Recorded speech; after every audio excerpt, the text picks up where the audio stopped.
สบายดียินดีต้อนรับท่านเข้าสู่บริษัท Love STK ภาพและเสียงที่ท่านจะได้รับชมต่อไปนี้คือประวัติย่อของบริษัท Love STK บริษัท Love STK ก่อตั้งเมื่อวันที่25ตุลาคม2019ซึ่งก่อตั้งโดยท่านประธานไซลาตามองและท่านห้องประธานท่านตีน้อยพันธ์สาสุริตพร้อมด้วยคณะ MD ท่านกงใจแสงเดลาท่านบุญทายตามองท่านนางคณิธาพุทธามาศพร้อมด้วยท่านเลขาลุงเลืองและที่ปรึกษาทั้งสองท่านคำพันธ์พิรวันและท่านดรคำพันธ์แก้วคุณเมืองบริษัท Love STK ได้เปิดให้บริการในวันที่5พฤศจิกายน2019เป็นต้นมาปัจจุบันบริษัทได้เติบโตแบบก้าวกระโดดเฮ็ดให้มีพนักงานพร้อมด้วยสมาชิกหลายกว่า500คน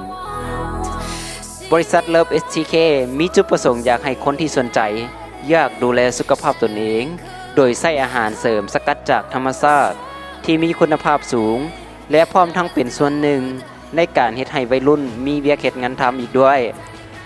โดยบ่ต้องลงทุนพวกเฮามีระบบสอนงานฟรีในการขายออนไลน์1 ปีผ่านมาบริษัทสามารถเฮ็ดให้ทีมงานที่มาเป็นองค์กรได้มีชีวิตที่ดีขึ้นโดยแสดงให้เห็นจากการบ่มีรถใหญ่บางคนสามารถกลับซื้อรถซื้อดินในนครหลวงได้นอกจากนั้นคนที่เป็นพนักงานขายยอดเยี่ยมทางบริษัทจะตอบแทนด้วยการมอบเงินปันผลและแฮปคำฟรีจากบริษัทอีกด้วย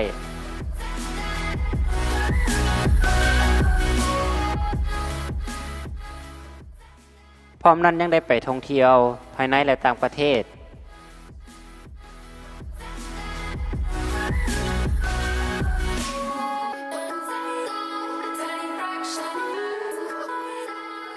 นอกจากการท่องเที่ยวแล้วยังได้จัดกิจกรรมเพื่อสุขภาพและการช่วยเหลือทางสังคม